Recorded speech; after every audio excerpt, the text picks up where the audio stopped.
Hi friends, ഏവർക്കും rubies കിച്ചൻ്റെ പുതിയ വീഡിയോയിലേക്ക് സ്വാഗതം. ചപ്പാത്തിക്കും പൂരിക്കും എന്തിനേറെ റൈസിന് വരെ സൈഡ് ഡിഷാക്കാൻ പറ്റുന്ന സോയ ടിക്ക മസാലയാണ് ഇന്ന് തയ്യാറാക്കാനായി പോകുന്നത്.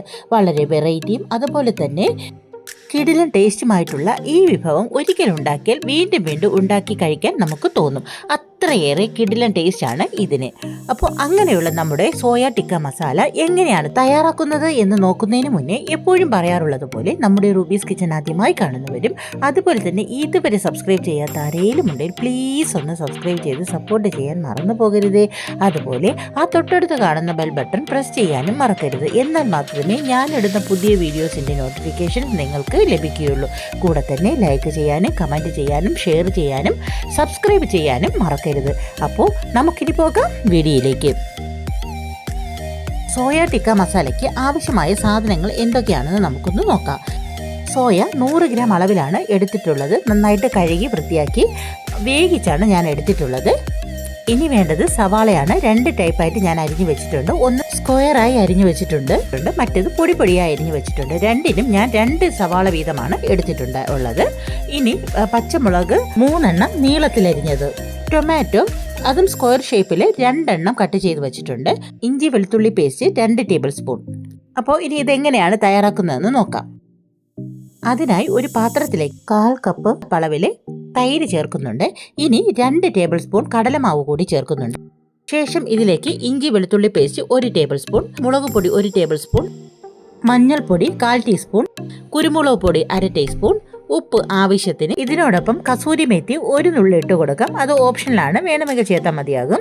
ഗരം മസാല 1/4 ടീസ്പൂൺ ചേർത്ത് കൊടുക്കും. ഇവയെല്ലാം ചേർത്ത് നന്നായിട്ട് നമുക്ക് മിക്സ് ചെയ്തെടുക്കാം. ഒരു വിസ്ക് ഉപയോഗിച്ച് നന്നായിട്ട് നമുക്ക് മിക്സ് ചെയ്യാം.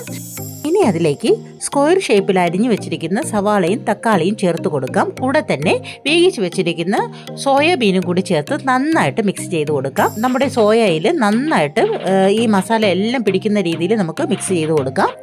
അതുപോലെ തന്നെ ക്യാപ്സിക്കം നമുക്ക് ഇതിനൂടെ ചേർത്ത് കൊടുക്കാം. എൻ്റെ കയ്യിൽ ക്യാപ്സിക്കം ഇല്ലായിരുന്നതുകൊണ്ടാണ് ഞാനത് ചേർക്കാതിരുന്നത്. കണ്ടോ, നമ്മുടെ മിക്സിംഗ് ഒക്കെ സെറ്റായി വന്നിട്ടുണ്ട്. ഇനി നമുക്കൊരു പാൻ എടുത്ത് അടുപ്പത്ത് വെച്ച് അതിലേക്ക് 1 ടേബിൾ സ്പൂൺ ഓയിൽ ഒഴിച്ചു കൊടുക്കാം. അതൊന്ന് ചൂടായി വരുമ്പോൾ 1/4 ടീസ്പൂൺ ജീരകം ഇട്ട് പൊട്ടിക്കാം. ശേഷം നമുക്ക് മിക്സ് ചെയ്ത് വെച്ചിരിക്കുന്ന സോയ, ടൊമാറ്റോ, സവാള ഇതിലേക്ക് ചേർത്ത് നന്നായിട്ട് വഴറ്റി കൊടുക്കാം. ഒരു 5 മിനിറ്റ് നമുക്ക് നന്നായിട്ട് വഴറ്റി കൊടുക്കാം. എണ്ണയൊക്കെ ഒന്ന് തെളിഞ്ഞു വരുന്ന സമയം നമുക്കിത് മാറ്റി വയ്ക്കാം. ശേഷം വീണ്ടും ഒരു കടായി എടുത്ത് അടുപ്പത്ത് വെച്ച് അതിലേക്ക് 1/2 ടേബിൾ സ്പൂൺ ഓയിൽ ഒഴിച്ചു കൊടുക്കാം. അതൊന്ന് ചൂടായി വരുമ്പോൾ നമുക്ക് 1/4 ടീസ്പൂൺ ജീരകം ഇട്ട് കൊടുക്കാം. അതൊന്ന് പൊട്ടി വരുമ്പോൾ ചെറുതായി അരിഞ്ഞു വെച്ചിരിക്കുന്ന സവാളയെ ചേർത്ത് നന്നായിട്ട് വഴറ്റി കൊടുക്കാം.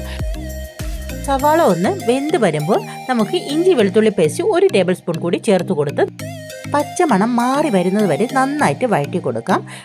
സവാള ഇപ്പോൾ നന്നായിട്ട് വെന്ത് വന്നിട്ടുണ്ട്. ഒരു സവാള വെന്ത് കിട്ടിയാൽ മതിയാകും. ബ്രൗൺ നിറം ആയി ഒന്നും വരേണ്ട കാര്യമൊന്നുമില്ല. നമുക്ക് ഇനി ഇതിലേക്ക് ചേർക്കേണ്ടത് ടൊമാറ്റോ പ്യൂരിയാണ്. അതിന് വേണ്ടി ഞാൻ 1 തക്കാളിയാണ് എടുത്തിട്ടുള്ളത്. അതിൻ്റെ പ്യൂരി കൂടി ഞാൻ ഇതിലേക്ക് ചേർത്ത് കൊടുക്കുകയാണ്. എന്നിട്ട് നന്നായിട്ട് മിക്സ് ചെയ്ത് കൊടുക്കുക. സവാളയും ടൊമാറ്റോ പ്യൂരിയും എല്ലാം കൂടി ചേർന്ന് ഒരു തിക്കായി വരുന്ന സമയമുണ്ടാവും.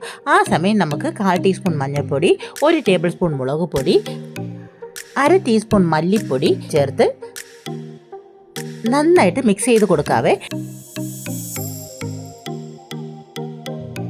എണ്ണയൊക്കെ നന്നായി തെളിഞ്ഞു വരുന്നുണ്ട്. ഇത് പാകമായി കഴിഞ്ഞു. ഈ സമയം നമുക്ക് ഗ്രേവിക്ക് ആവശ്യമായ വെള്ളം ചേർത്ത് കൊടുക്കാം.